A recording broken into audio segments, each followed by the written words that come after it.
l'émission de Huawei.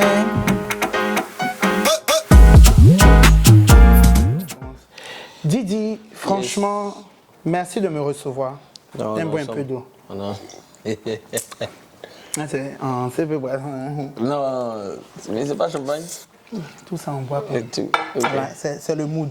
Franchement, merci de me recevoir. Je suis très content que tu me reçoives parce que c'était important pour moi, tu vois, de faire cette première émission avec toi. Là, actuellement, tu prépares ton concert et tout. Je sais que tu es submergé, mais tu as tenu quand même à m'accorder du temps. Et ça me fait vraiment plaisir. Tu te sens comment? Bon, je suis un peu... Il y a beaucoup de choses dans la tête, tu vois. Il y a beaucoup de choses à gérer à la dernière minute. Mais non, ça va. On a un peu l'habitude. On gère. Non, mais ça que tu as géré, ça, il ne m'inquiète même pas.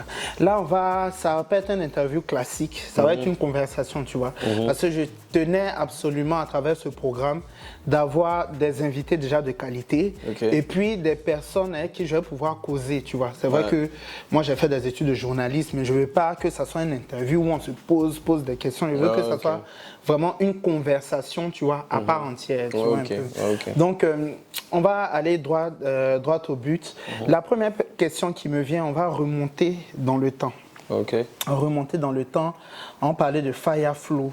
Parce que moi, Fireflow, apparemment, c'est le concours qui t'a révélé. Moi, Fireflow, je ne connais pas. Je ne connaissais vraiment pas.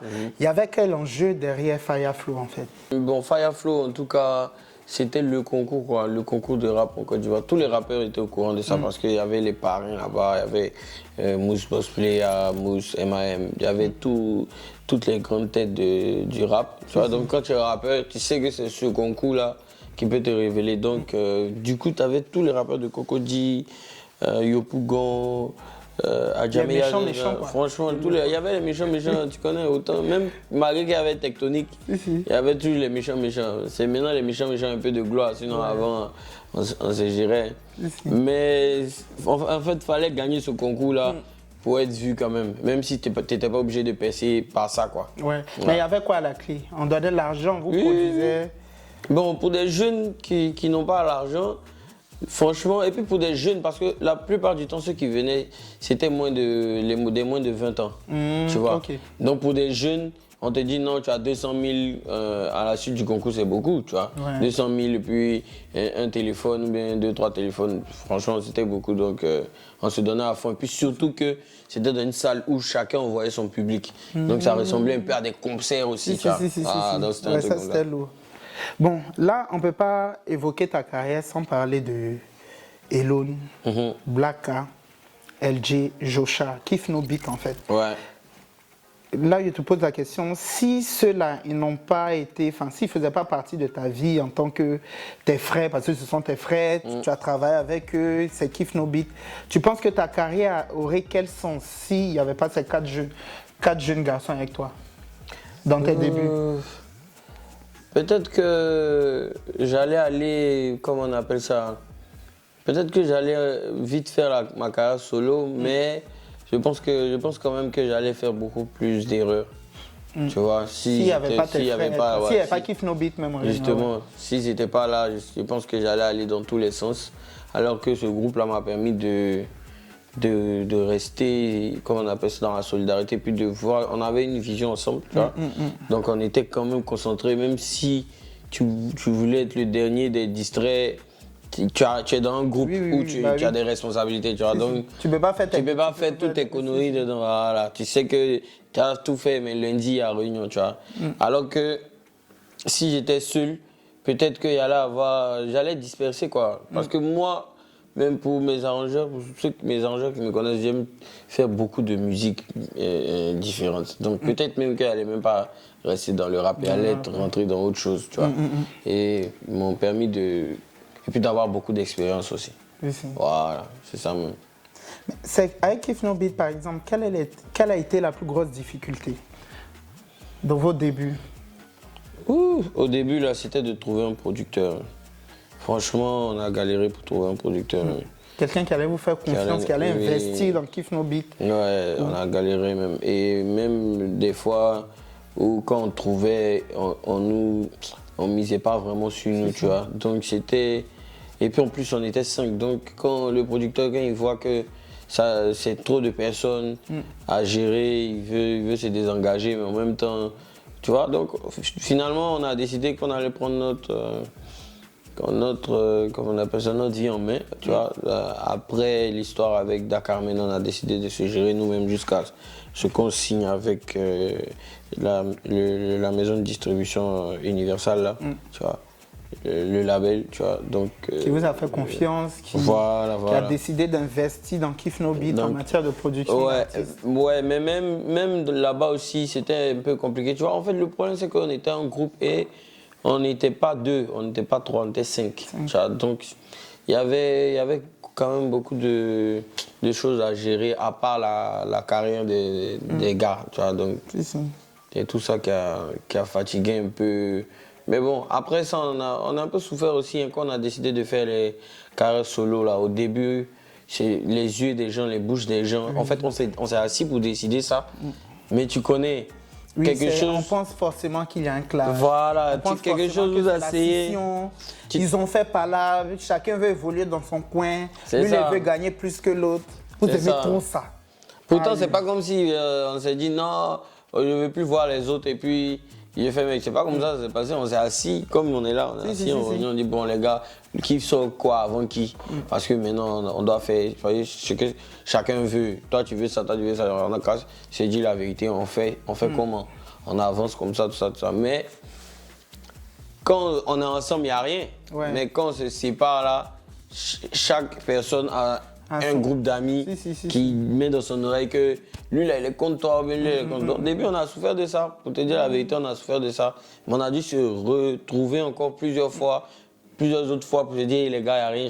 Chacun, si tu as ton oui, fais-moi signe, on vient en studio, on travaille ensemble. La preuve, ce que j'ai remarqué aussi, c'est que même toi, on sent beaucoup, en fait, tes frères qui te soutiennent. Par exemple, dans le clip Tala, il y a Iloun qui était là, il y a Joshua, je pense, ouais. Non, il y avait Blacka. Blacka, je confonds souvent Blacka et Joshua, désolé. Les deux, ils étaient là, tu vois, mais après, il y a toujours une compréhension, seulement que pour nous, on ne cache pas. Voilà, si on ne s'entend pas, tout le monde va savoir, mais on est toujours ensemble, on ne peut pas faire comme si on va s'oublier, quoi. Là, on va faire une transition qui est très importante pour moi, pour toi aussi, ton premier album. Donc, History, excusez-moi pour l'accent, c'est les accents même présents. History, Mojo Throne 2. En français, History, Mojo Throne 2. C'est ton premier album, quand même, et moi, j'ai changé le nom de l'album. Je te fais une proposition de nom d'album, tu vois. Moi, j'ai dit History, Didi B, le roi du rap ivoire. Mal lancé. Oui. En tout cas, moi, si j'avais la possibilité d'appeler l'album, j'allais dire ça. Tu sais pourquoi? Parce que, vu comment l'album est construit, vu les chiffres en fait qui sont impressionnants, tu as quand même plus de 2 millions de vues. Avec Tala, l'album est classé... 3 maintenant, oui, tu as vu? 3 millions en plus. Moi, j'ai rédigé mes questions. Et l'album a été classé numéro 1 plus d'un mois consécutif sur Boomplay, étant l'album le plus écouté en Côte d'Ivoire. Donc, pour moi, si tu n'es pas le numéro 1 du rap ivoire, je ne sais pas qui peut être le numéro 1. Mais c'est sans prétention. C'est en fonction de comment j'ai analysé l'album, comment j'ai écouté l'album, comment j'ai vu comment l'album est construit par rapport aux autres artistes du rap ivoire. Pour moi, tu es le roi du rap ivoire, tu vois. Merci. Mais c'est un compliment. Mais toi, qu'est-ce que tu en penses, en fait, avec tous ces chiffres et tout ça? Moi, en tout cas, mon album a révolutionné beaucoup de choses, tu vois, l'affaire des streams. Et ça t'a surpris toi-même? Tu t'attendais pas à ça? Quand même. Franchement? Quand même, je m'attendais à vendre mes disques, tranquillement faire les 10 000 ventes, tu vois, et puis faire mes concerts au Palais, et puis basta, quoi. Mais les chiffres là, les 10 millions de streams, maintenant on a près de 15 millions, tout ça là... c'est quelque chose que tu n'as même pas vu venir. Voilà, tu vois. Donc, et en plus on n'a même pas compté sur toutes les plateformes, donc c'est forcément... Après, ça a forcément changé quelque chose, parce que maintenant on sait que dans notre rap ivoire, là, on va quand il y aura... Quand tu sors ton album, tu t'attends à des résultats maintenant. Tu vois? Oui. Parce que, voilà. On ne sort plus un album parce qu'on est passionné ou bien parce qu'on veut faire de la musique. Voilà. On Donc, s'attend à avoir des chiffres. Donc, je peux dire en tout cas que j'ai sûrement été l'élément déclencheur de tout ça, quoi. Donc c'est ça qui me fait plaisir même en fait. Là, par exemple, l'album, comment il a été construit? C'est-à-dire, le jour où tu as décidé, par exemple, de créer l'album, parce que, il faut créer l'album, il faut aller en studio, il faut enregistrer les sons, il faut écrire et tout ça. Tu t'attendais à quoi? Quelle était ta première pensée, ton premier objectif quand tu as commencé à écrire Mojo 32? Non, mon objectif, c'était déjà de ne pas gâter mon nom par rapport au premier Mojo 31, tu vois. Parce que c'est à cause de Mojo 31 que tout le monde attendait mon album. Maintenant que je suis devenu un peu plus connu, tout ça, là, ils m'ont dit, ah, ton premier album, tu as fait là, le 2, c'est comment, tu vois. Donc je me suis dit, ah, si je commence à écrire ça, là, ça doit quand même être à la hauteur du premier. Donc c'est cette pression qui était sur moi, dans mes écritures, au studio et tout. J'ai enregistré une première partie de l'album.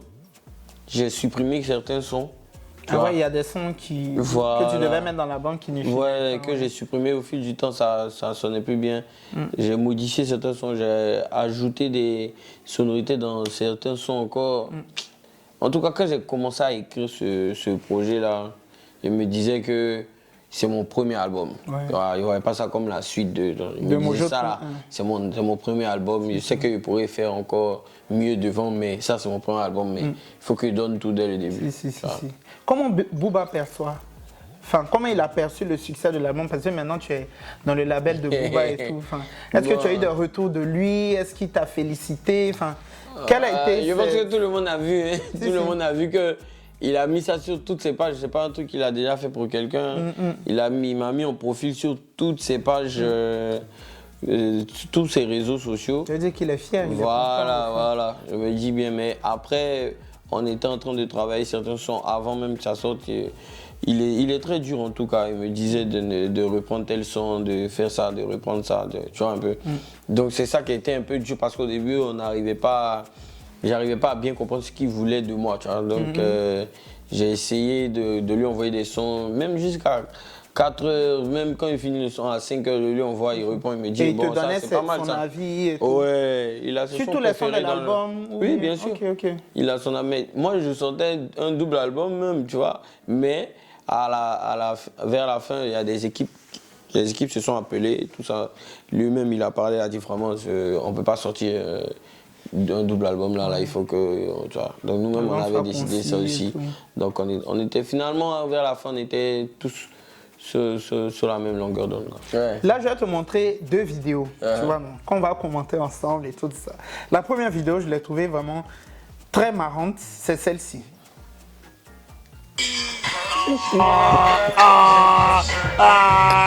C'est le vendredi qui sort, c'est le vendredi qui sort, y'a plein là, mon bon sucré. Quand tu regardes cette vidéo, tu te rends compte que toutes les boulangeries n'ont pas le même pain. Oui, parce que dans la vidéo, c'est le pain croustillant, le pain de Kissa. Moi, mais la dernière fois, ici à la boulangerie, j'ai dit, ah franchement, j'aimerais avoir le pain de Kissa. On dit, eux, ils vendent pas ça. Et là, on voit sur cette image Sarahi. Sarahi qui est ta chérie, ta bien-aimée, que tu montres, tu n'hésites pas à montrer souvent via tes réseaux sociaux, qui te soutient beaucoup. Bien sûr. Et coucou Sarahi, c'est un petit clin d'œil, c'est une CP Brezo aussi, donc Non, mais c'est une chic vidéo en fait. On était dans une belle ambiance. Et puis bon, elle savait même pas qu'elle était en train de faire tout ça en bas de la vidéo. Elle savait qu'il a filmé, mais elle savait pas qu'elle était en train de chanter en bas. Tu vois, mais bon voilà, c'est ma fiancée donc. Ça me fait plaisir de la montrer. Et puis ce qui me plaît, c'est ça, je sais qu'elle va dire, yeah, on a bien parlé de moi.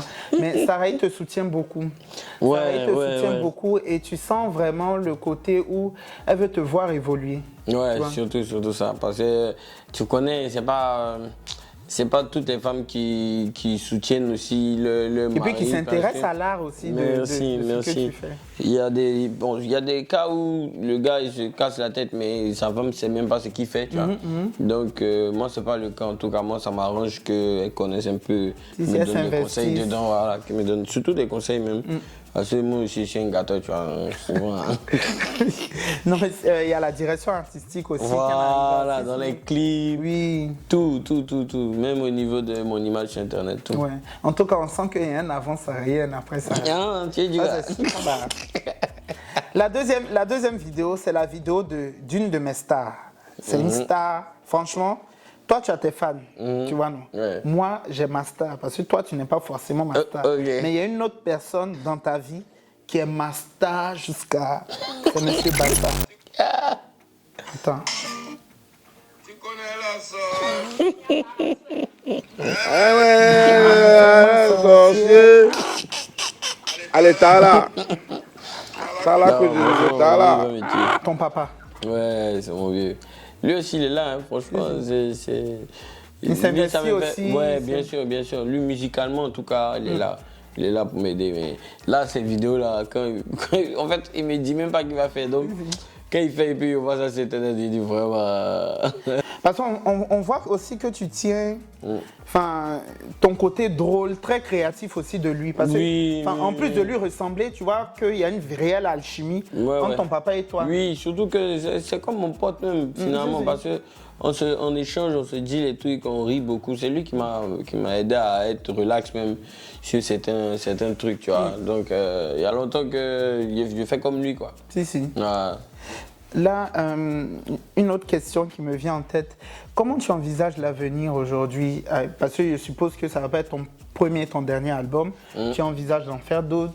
Tu envisages peut-être de faire d'autres concerts, sortir d'autres tubes et tout? Parce que tout ce que tu touches, c'est un succès. Là, actuellement, il y a...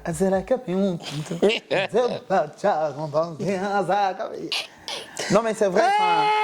Comment tu envisages l'avenir, en fait?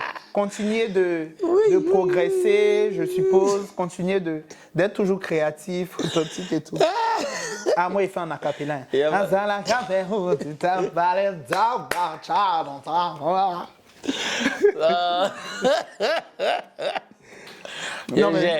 Roger, parce que la suite, c'est qu'il a fait des albums encore. La suite va être encore meilleure.